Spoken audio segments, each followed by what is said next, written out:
आज तुम्ही सगळे इथे माझ्या चिमुकलीसाठी तिला श्रद्धांजली वाहण्यासाठी इथे एकत्र आलात त्याबद्दल खूप सगळ्यांचे आभार. गुरुजी, आम्ही आमच्या मुलीसाठी आलो आहे. तुमच्या मुलीसोबत काय घडायचं होतं ते घडून झालंय. इथून पुढे आमच्या चिमुकल्यांसोबत की आपल्या लहान चिमुकल्यांवरती सर्वांनी खूप जातीने लक्ष ठेवा. कुणावरतीही विश्वास ठेवू नका. जी आज वेळ आमच्या दोघांवरती आली आहे ती आपल्या पुढे कुणावरती येऊ नये हीच परमेश्वराचरणी प्रार्थना आहे.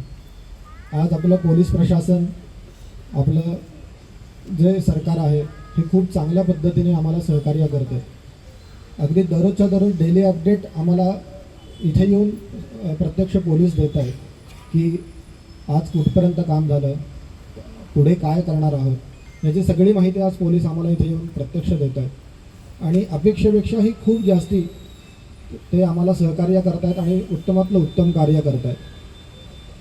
फडणवीस साहेबसुद्धा अगदी दररोज जातीने लक्ष घालून दररोज फोन करून या केस संदर्भातली माहिती दररोज घेत आहेत.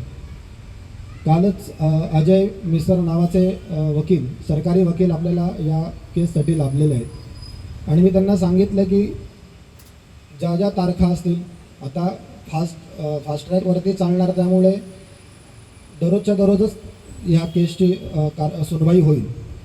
त्यामुळे त्यांना मी सांगितलं प्रत्येक केसला मी हजर राहणार आहे आणि माझ्या चिमुकलीसाठी जो न्याय मिळतो आहे तो मला समक्ष डोळ्याने बघायचा आहे. त्यामुळे सगळे प्रशासन आपल्याला खूप चांगलं सहकार्य करत आहे. सगळे वरचे मोठे अधिकारी खूप चांगले सहकार्य करत आहेत. तुमच्यासारखी जी लोकं आहेत त्यांच्यामुळे आम्हाला आज खूप मनोधैर्य लाभलेलं आहे.